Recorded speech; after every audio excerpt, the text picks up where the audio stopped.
if we want to convert between the English and the metric system, we have a few well-known conversion factors that we can work with, where we have that 1 inch is about 2.54 centimeters, 1 foot is 30.48 centimeters, 1 yard is about 9/10 of a meter, and 1 mile is about 1.6 kilometers, where you may have some experience with quick approximates, quick ways to convert between those things to get them roughly in the right place. I'll talk about that more with temperatures as well, but usually once you get the sense of how these things work, you can at least guesstimate where you're going to end up. But let's take a couple examples here so we can get a little bit more practice.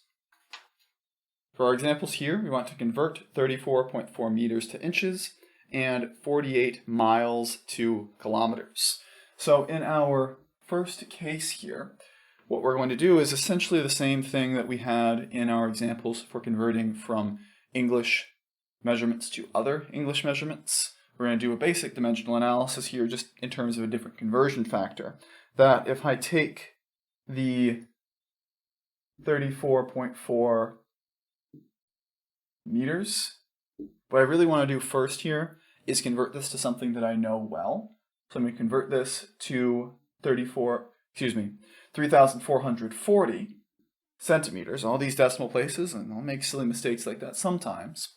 And then from there, I want to convert that 3,440 centimeters over 1 to something in terms of inches, because we know how to convert directly from centimeters to inches through that conversion, where this is going to be in terms of inches over centimeters, because we want to get into inches, and we have that 1 inch is 2.54 centimeters. So we're going to multiply by 1 over 2.54. As I said, I'm not going to write out every single step every single time. Here, that would leave us with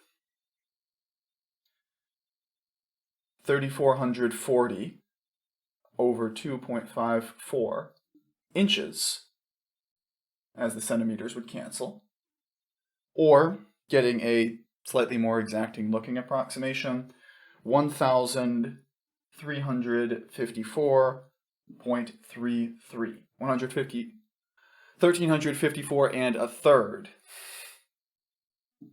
inches, approximately. Then, for our second example, we do basically the same thing, except you don't have that first step in there as well, because the 48 miles do convert directly to kilometers, where 48 miles can be written as 48 miles over 1 multiplied by something in terms of kilometers over miles, because we want to get kilometers, we want the miles to cancel, where we have 1.6 kilometers for every 1 mile. And we could actually flop those relationships over and talk about this as being more like 0.8 miles per kilometer. It would work for the exact same reasons, just in this case we go the other direction. Where for this, again, miles will cancel, and we will have 48 times 1.6 kilometers, or 76.8 kilometers. And that's basically everything we have here for measuring length. The next thing we're going to see is in section 9.2, where we'll talk about taking this one-dimensional thing and try putting it in terms of 2- and 3-dimensional things for volume and area and capacities in terms of these measurement schemes.